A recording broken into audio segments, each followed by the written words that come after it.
Halo guys, apa kabar kalian semua? Mimin di sini bakal melanjutkan alur cerita Sword Star. Disclaimer dulu bahwa kemungkinan besar ada perbedaan antara novel dan versi Donghua-nya, tapi alur cerita utamanya tetap sama. Jadi tanpa ragu, Mimin akan membawakan alur ceritanya. Yang mulia Lo Feng, selamat datang di ruang ke-9 wilayah primal. Salah satu dari dua Undying tersenyum. Ruang ke-9 juga disebut ruang periode hitam, tempat di mana semua jenius tinggal. Silahkan masuk ke dalam kapal, kami akan mengirimmu ke tempat tinggalmu.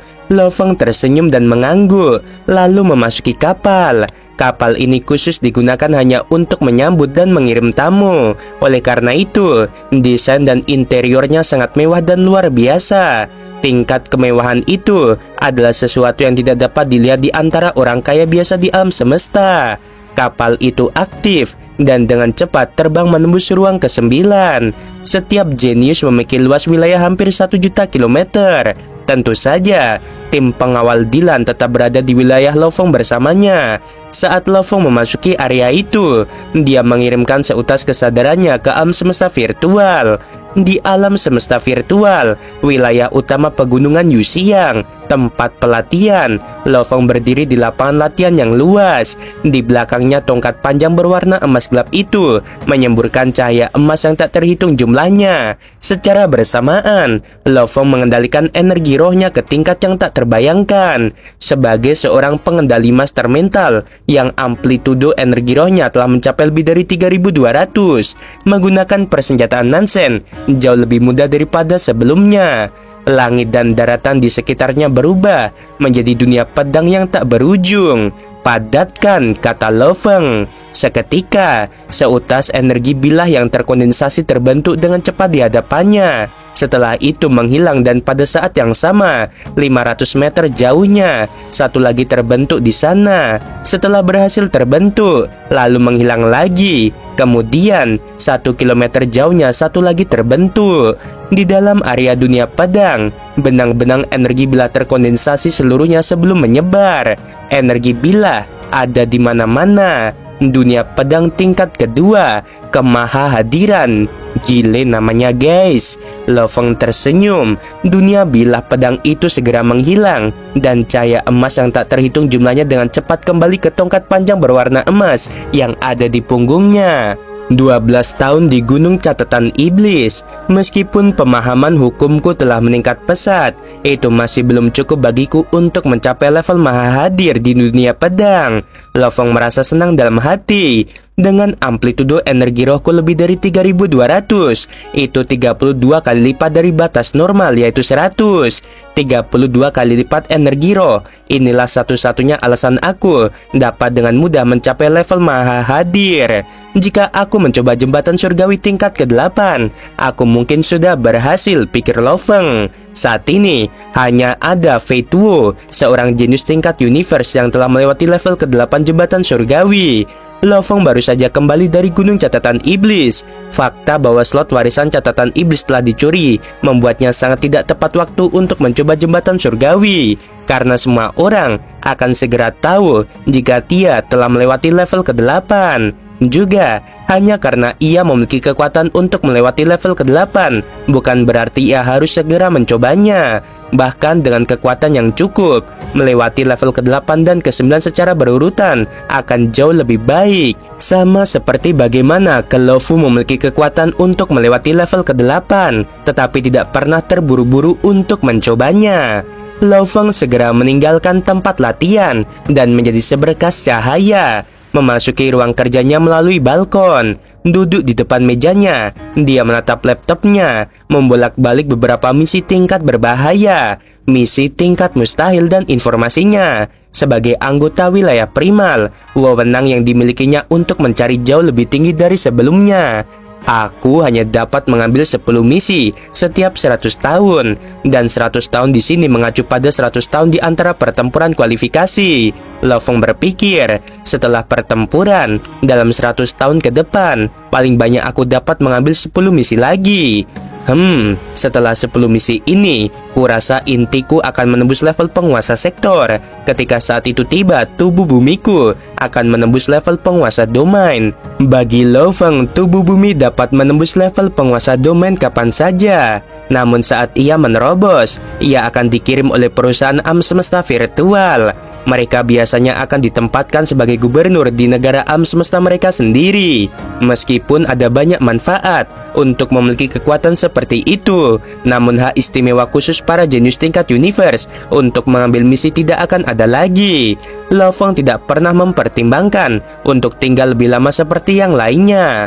Dengan kecepatan evolusi binatang bertanduk emas, aku tidak perlu terlalu menunda. Lo Feng berpikir, pemahaman hukum asal paling mudah selama level penguasa sektor. Saat binatang bertanduk emas menerobos ke penguasa sektor, kecepatan pemahaman hukumku akan meledak dan meningkat dengan sangat cepat. Tingkat penguasa sektor adalah periode waktu yang paling mudah untuk mempelajari hukum. Di alam semesta yang luas, penguasa domain biasa yang memahami hukum sudah dianggap jenius yang tidak buruk. Namun, penguasa sektor mampu memahami hukum. Itu adalah tatanan alami. Bahkan di medan bintang Gunung Naga Hitam, di dalam medan bintang kecil itu, ada banyak penguasa sektor yang telah memahami hukum itu sendiri. Tak perlu dikatakan lagi, kecepatan pemahaman penguasa sektor memang sangat cepat. Pemahaman penguasa sektor terhadap hukum juga memiliki banyak kondisi yang menguntungkan. Ini juga menjadi alasan mengapa penguasa sektor waktu atau Guru Hong memilih bertahan di level tersebut sekian lama tanpa terburu-buru untuk menembus hingga Undying. Karena itu, saat Lo Feng melangkah ke periode penguasa sektor, itulah benar-benar saatnya baginya untuk meledak. Total ada 6 misi tingkat berbahaya di dalam wilayah primal. Aku akan menyelesaikannya dalam satu tarikan napas. Lo Feng sangat percaya diri. Dengan senjata laser E9 dan tubuh Mosa serta binatang bertanduk emas, menyelesaikan misi tingkat berbahaya jelas bukan masalah, kecuali dia memilih untuk menemukan bahaya itu sendiri. Setelah misi level berbahaya selesai, aku akan menyelesaikan level yang mustahil setelahnya. Namun, mungkin ada beberapa pertemuan khusus dalam misi ini. Namun setiap pertemuan ini mungkin sangat berbahaya. Terakhir kali, aku cukup beruntung di Gunung Catatan Iblis. Lain kali mungkin tidak seberuntung itu. Lo Feng memperingatkan dirinya sendiri dalam hati. Ia harus bertindak sesuai dengan kekuatannya dan tidak dibutakan oleh keserakahannya. Di dalam wilayah rahasia perusahaan alam semesta virtual, terdapat total 4 wilayah rahasia, yang 2 di antaranya berada di wilayah primal. Metode Lo Feng dalam melakukan sesuatu sangatlah mudah. Begitu dia sudah memutuskan jalannya, tentu saja dia tidak membuang waktu lagi. Dia langsung mengambil misi tingkat berbahaya hari itu juga. 6 misi tingkat berbahaya, semuanya berada di wilayah primal. Dia menyelesaikannya dengan cepat pada kecepatan yang berbeda. Dalam 6 misi tingkat berbahaya ini, Lo Feng menemukan jejak rahasia besar dari 2 di antaranya. Kedua dunia misi tingkat berbahaya ini, satu adalah planet Waze dan yang lainnya adalah kuil dewa kuno. Lo Feng menemukan jejak rahasia besar dan dengan hati-hati pergi untuk menyelidikinya. Makam dewa leluhur yang paling misterius dan penting di planet Waze dijaga oleh sekelompok besar Undying. Hal itu membuat Lo Feng sangat takut, sehingga dia bahkan tidak berani mendekatinya. Totalnya dalam 3 tahun dan 6 bulan, ia menyelesaikan semua 6 misi level berbahaya, menemukan ujung dari 2 rahasia besar di dalamnya. Ia memperoleh total 95.000 poin dan daun jaring ungu 100. Semakin banyak manfaat yang diperoleh seseorang dari misi, semakin besar pula rasa keserakahan dan ambisi dalam dirinya.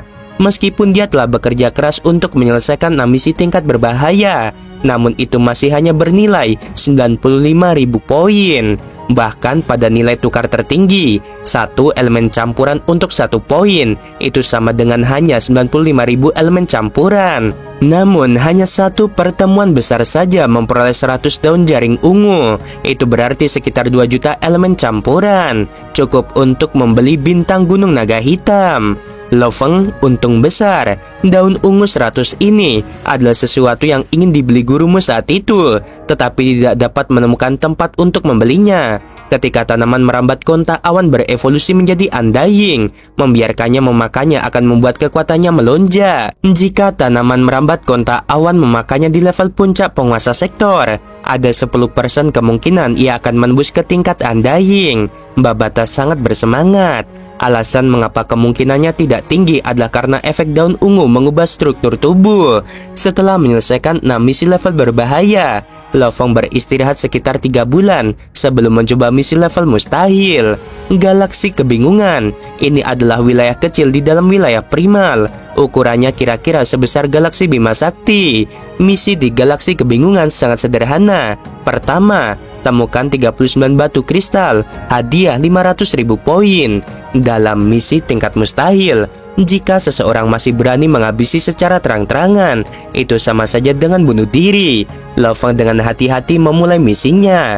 Galaksi Kebingungan, seperti namanya, merupakan sebuah labirin super. Karena ukurannya sebesar galaksi Bima Sakti, jauh lebih besar dari Gunung Iblis, tempat yang sangat misterius. Rahasia yang disimpannya berdasarkan apa yang diselidiki Lo-Fong seharusnya tidak hanya satu. Dia menghabiskan total waktu 5 tahun dan 7 bulan sebelum akhirnya mengumpulkan 39 batu, menyelesaikan misinya. Namun dia tidak terlalu terburu-buru untuk pergi, tetapi dia menyembunyikan inti dan tubuhnya di tempat yang aman dan membiarkan anggota klan Musa menyelidiki lokasi berbahaya. Anggota klan Musa memiliki kemampuan untuk berubah menjadi apa saja dan sangat cocok untuk pengintaian. Klan Musa itu kehilangan nyawa sebanyak 6 kali. Namun, Lo-Fong hanya perlu menggunakan sejumlah energi setiap kali dan membentuk kembali tubuhnya di dunia internalnya. Selama inti utamanya baik-baik saja, ketiga tubuhnya tidak akan mati. Adik ketiga, suara cemas Leisen terdengar. Akhirnya kamu datang. Kakak kedua, kenapa kamu terburu-buru menemuiku? Lo-Fong tersenyum dan menatap pada kejauhan. Di sana ada Leisen botak berjubah putih yang sedang berlari mendekat. Ada apa? Suratmu mengatakan bahwa ini adalah masalah yang sangat mendesak. Aku jadi takut dan segera datang ke sini. Lo-Fong tersenyum dan berjalan. Ini benar-benar masalah yang mendesak. Ekspresi Leisen menunjukkan kekhawatiran. Bicaralah. Lo-Fong duduk di kursi di halaman. Ini mengkhawatirkan. Kakak pertama, kata Leisen. Bicaralah, apa yang terjadi? Ekspresi Lo-Fong menjadi serius. Leisen menggelengkan kepalanya dan mendesak. Kamu seharusnya tahu bahwa kakak laki-laki telah kembali ke negara Ganwu selama 10 tahun terakhir. Selama 10 tahun ini dia ditempatkan di negara Ganwu. Dia berada di salah satu dari 9 planet kelas 1. Tapi siapa sangka karena dia ditempatkan di sana, dia malah menaruh hati pada seorang gadis di sana. Apakah kamu bercanda? Lo-Fong terkejut. Pada masa Nirwana Agung, istri Hong telah meninggal dunia. Meski meninggal lebih awal, dia membesarkan kedua putrinya sendirian. Dengan status dan kekuasaannya di dunia, siapa yang tahu berapa banyak wanita yang ingin menikahinya. Wanita seperti apa yang belum pernah ia lihat.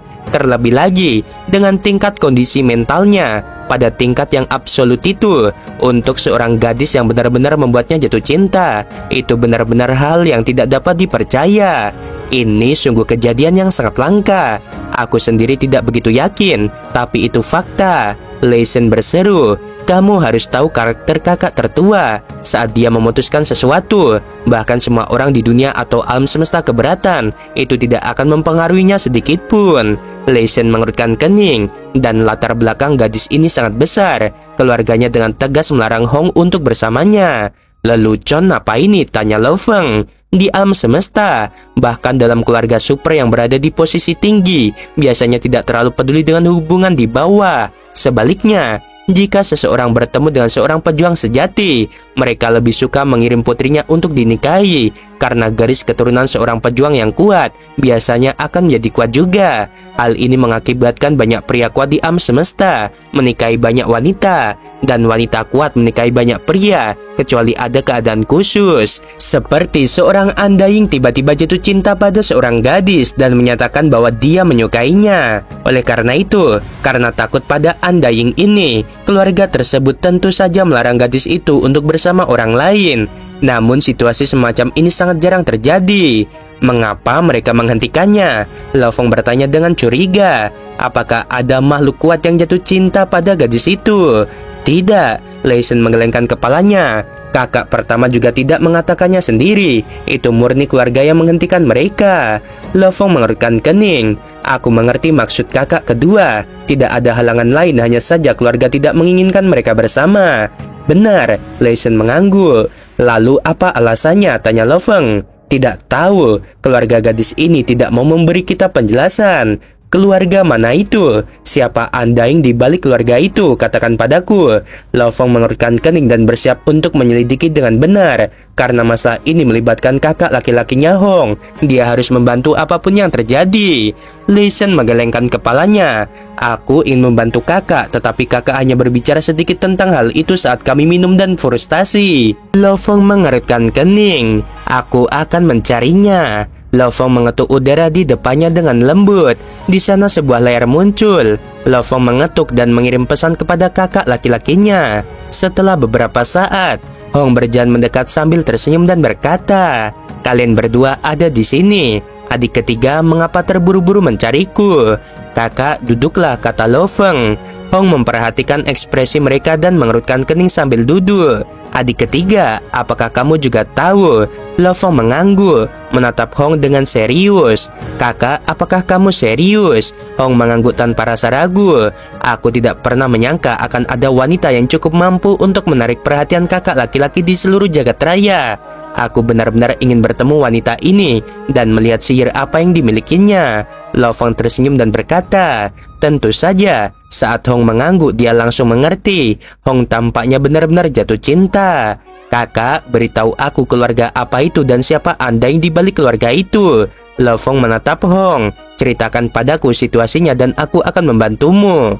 Kali ini, aku harus merepotkanmu, adik ketiga." Hong juga tidak menolak, mereka bertiga adalah individu yang luar biasa. Bahkan Lo Fong, yang kondisi mentalnya paling rendah di antara ketiganya, telah lama mencapai kondisi di mana ia melihat segala sesuatu dengan jelas.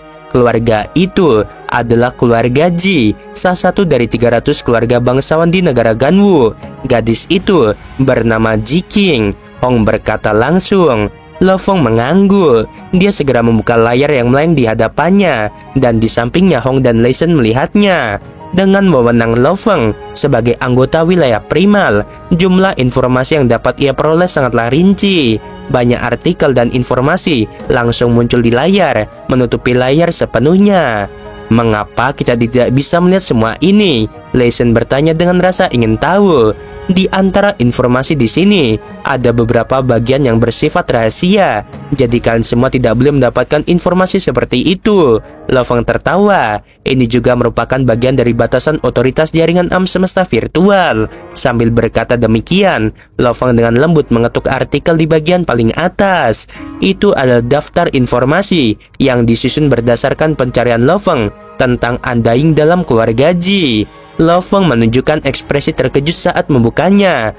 "Otoritas yang dibutuhkan untuk informasi di sini tidaklah tinggi. Aku dapat memberitahu kalian di sini di alam semesta virtual." Lo Fong tertawa dan berkata, "Kalian semua harus tahu bahwa ada total lebih dari 13.000 bidang bintang di negara alam semesta Ganwu. Hanya Undying di bawah pemimpin negara saja yang jumlahnya mencapai puluhan ribu. Di antaranya ada beberapa yang memiliki kontribusi besar dan kuat.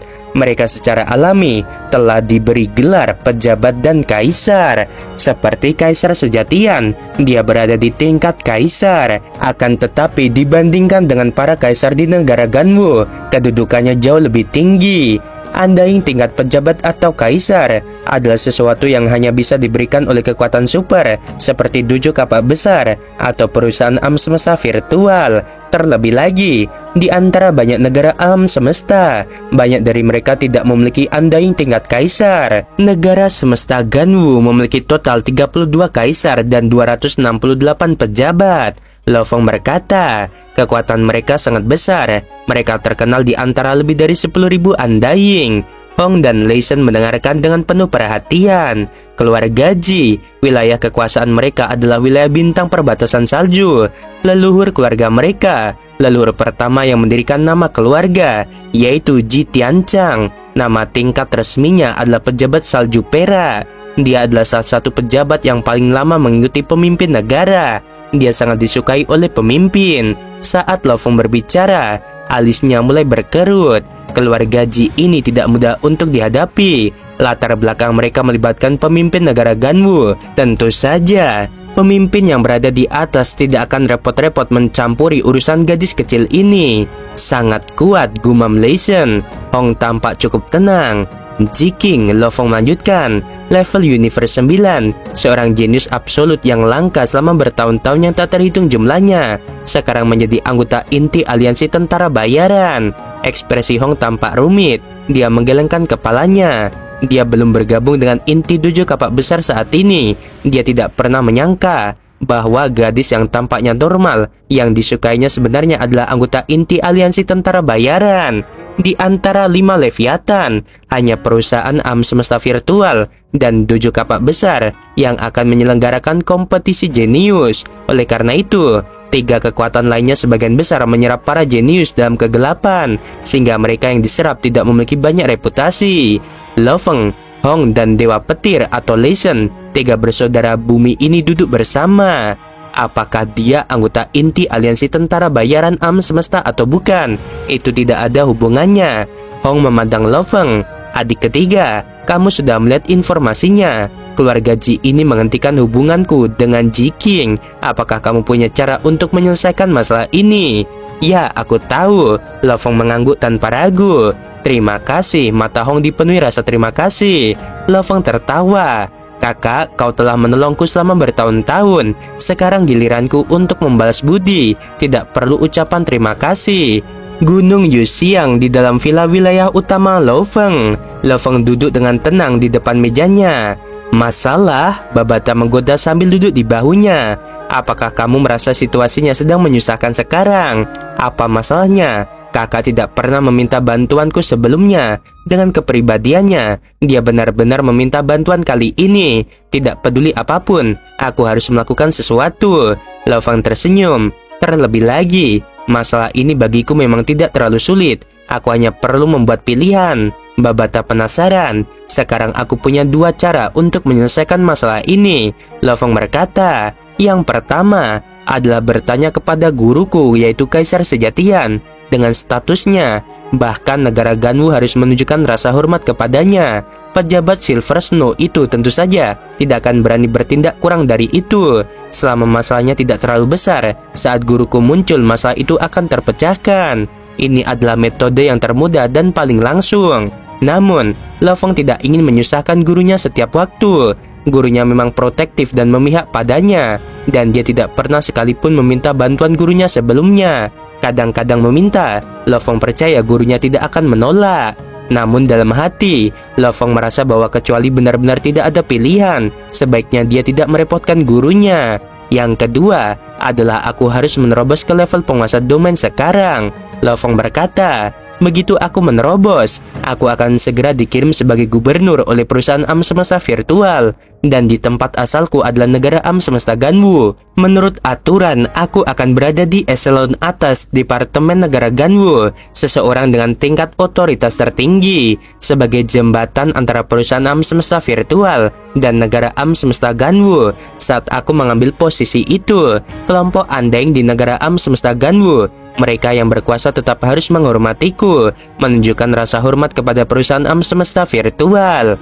Lo Feng merupakan anggota wilayah primal yang memiliki kewenangan sangat tinggi. Ketika seorang anggota daerah primal diutus, jabatan gubernur yang diembannya sangatlah tinggi. Karena dalam perusahaan alam semesta virtual, posisi anggota wilayah primal sama dengan Undying tingkat pejabat. Apakah kau siap untuk menerobos? Babada terkejut. Bukankah kamu bermaksud untuk mencoba jurang api penyucian sebelum menerobos? Oleh karena itu, aku sedang merenungkan. Lo Feng mengerutkan kening saat dia duduk di mejanya dan merenung. Tidak lama kemudian, Lo Feng berdiri di depan layar. Di atasnya terlihat gurunya, Kaisar Sejatian. Ada apa? Kaisar Sejatian tersenyum dan menatap Lo Feng. Guru, aku merasa bisa menembus level penguasa domain kapan saja. Menurutmu, apakah lebih baik aku tetap di level universe atau memasuki level penguasa domain? Kaisar Sejatian memperlihatkan ekspresi gembira. Apa perlu kukatakan tentu saja kamu harus menerobos. Dalam jalur pelatihan, ada saatnya untuk bersikap hati-hati dan waspada, dan di waktu lain untuk bersikap berani dan tabah. Tentu saja kali ini kamu harus terus maju, melewati semua rintangan. Apa gunanya tinggal di level universe selama ribuan tahun, seperti para seniormu itu? Teroboslah ke level penguasa domain, maka kamu akan bersaing dengan para jenius level penguasa domain. Tekanannya akan lebih tinggi. Itu adalah pertempuran yang benar-benar berharga. Mata Lofeng berbinar. Kamu harus memiliki hati yang selalu maju. Terlebih lagi, tingkat penguasa sektor adalah waktu di mana pemahaman hukum asalmu akan meningkat paling cepat. Apapun yang kau lakukan sekarang hanyalah hal-hal kecil. Pertarungan penguasa sektor adalah yang paling brutal. Lofeng menyadarinya sambil tersenyum pada gurunya di layar, menjawab dengan hormat. Mengerti, aku akan menerobos ke level penguasa domain sekarang juga. Jelajahi medan bintang. Di sanalah tempat yang sesungguhnya bagi mereka yang kuat. Selalu berada di bawah perlindungan perusahaan alam semesta virtual, kamu tidak akan pernah berkembang, kata Kaisar Sejatian. Lofeng mengangguk. Setengah hari kemudian, staf perusahaan yang ditempatkan di benua periode hitam segera bergegas menghampiri Lofeng. Yang mulia Lofeng, melalui koneksi ke jaringan alam semesta virtual, kami telah menemukan bahwa kamu telah berhasil mencapai level penguasa domain. Menurut aturan perusahaan, kami hanya perlu memastikannya di dunia nyata. Silakan lepaskan energi spiritual dan energi genetikmu, kata staf berpakaian hitam terkemuka dengan hormat. Lofeng tersenyum dan melepaskan energi roh murni. Energi itu menyapu daerah sekitarnya sebelum dia menahannya. Setelah itu, Lofeng mengulurkan tangan kanannya dan cahaya emas yang menyilaukan melesat keluar. Ketiga tongkat hitam itu berbunyi. Mereka semua menunduk dan mengangguk. Energi spiritual dan energi genetik Lofeng telah mencapai level penguasa domain level 1. Yang mulia, tolong berikan kami setetes darahmu. Ini akan memungkinkan kami menguji untuk memastikan apakah tubuhmu itu telah berevolusi, kata staf berpakaian hitam terkemuka. Lofeng mengangguk. Setetes darah menetes dari jari-jarinya dan terbang menuju tongkat itu. Tes darah telah dikonfirmasi tubuh yang mulia dapat mengalami penguatan amplitudo dan berevolusi ke level penguasa domain 9. Anggota staf terkemuka tersenyum pada Lofeng. Yang mulia, hasil tes semuanya telah dikirim ke jaringan alam semesta virtual. Selamat yang mulia telah menembus level penguasa domain. Terima kasih, Lofeng mengangguk. Karena yang mulia sudah dipastikan sebagai penguasa domain, menurut aturan, pertama-tama kamu memiliki satu kesempatan untuk memperkuat tubuh. Kami sudah membawa kabin nutrisi dan sudah disiapkan dengan cairan nutrisi yang cukup untuk memperkuatmu menjadi penguasa domain level 9. Lofeng mengangguk. Sebuah kabin nutrisi berwarna abu-abu muncul di hadapannya. Kabin nutrisi yang tampak kuno ini jelas tidak murah. Tentu saja, cairan nutrisi adalah barang yang sangat mahal. Yang mulia, kabin nutrisi ini hanya dapat digunakan untuk satu orang. Staf yang memimpin tersenyum dan berkata, selain kabin nutrisi, ada satu hal yang perlu kami sampaikan kepadamu. Lofeng berdiri dan mendengarkan. Hal kedua adalah karena kamu telah mencapai level penguasa domain, maka kamu akan dikirim keluar. Staf yang memimpin memandang Lofeng. Menurut aturan, kamu biasanya akan ditempatkan di wilayah asalmu. Wilayahmu adalah negara alam semesta Ganwu. Aku tidak tahu apakah yang mulia bersedia kembali ke negara alam semesta Ganwu dan ditempatkan di sana sebagai perwakilan perusahaan alam semesta virtual. Aku bersedia pergi ke negara Ganwu. Lofeng mengangguk. Semuanya sudah beres. Kami tidak akan mengganggumu lagi. Ketiga anggota staf itu menjadi sinar cahaya dan terbang menjauh. Lofeng menyaksikan ketiganya pergi dan duduk kembali di ruang tamunya. Dylan duduk di sampingnya dan tersenyum. Yang mulia, karena kamu adalah anggota wilayah primal, pesanan akan melibatkan orang-orang tertinggi di Departemen Ganwu. Mengenai kekuatan dan wewenang yang akan kamu dapatkan, manfaatnya akan sangat besar. Oleh karena itu, semuanya harus melalui proses sebelum datang. Katakan padaku posisi apa yang akan aku ambil, Lofeng penasaran. Dylan berkata, Departemen Ganwu dipisahkan menjadi sisi militer, sisi bisnis, dan angkatan darat. Ketiga taipan itu mengawasi ketiga departemen ini. Ternyata ada pasukan juga, Lofeng terkejut. Dalam keadaan normal, biasanya hanya terbagi dua, pihak militer dan bisnis. Dylan tersenyum. Di alam semesta yang luas ini, ada triliunan ras. Kemanusiaan kita sering terlibat dalam perang besar dengan ras lain. Oleh karena itu, di 1008 negara di alam semesta, selalu ada pasukan alam semesta yang siap. Lo Fong menyipitkan matanya. Pasukan alam semesta yang terlemah setidaknya berada di level universe. Mungkin di satu galaksi, seorang prajurit universe mungkin sangat langka. Namun di negara alam semesta yang luas, untuk membangun pasukan yang terdiri dari lebih dari 100 juta prajurit level universe, 1 juta penguasa sektor, dan lebih dari 10.000 makhluk undying itu masih mungkin. Lo Fong menahan napas. Dylan berkata, setiap pasukan negara biasanya dijalankan oleh manajemen tertinggi negara itu sendiri bersama dengan perusahaan alam semesta virtual atau departemen dojo kapal besar. Mereka menjalankannya bersama-sama. Tentu saja, kami jauh lebih kuat dari dojo kapak besar. Untuk menjadi Taipan, salah satu departemen persyaratan kekuatannya adalah undying tingkat pejabat. Lo Fong terkejut dalam hati. Yang mulia, tentu saja kekuatanmu jauh dari mereka. Namun posisi dan kekuasaanmu di perusahaan memang setara dengan level undying tingkat pejabat. Dylan tersenyum.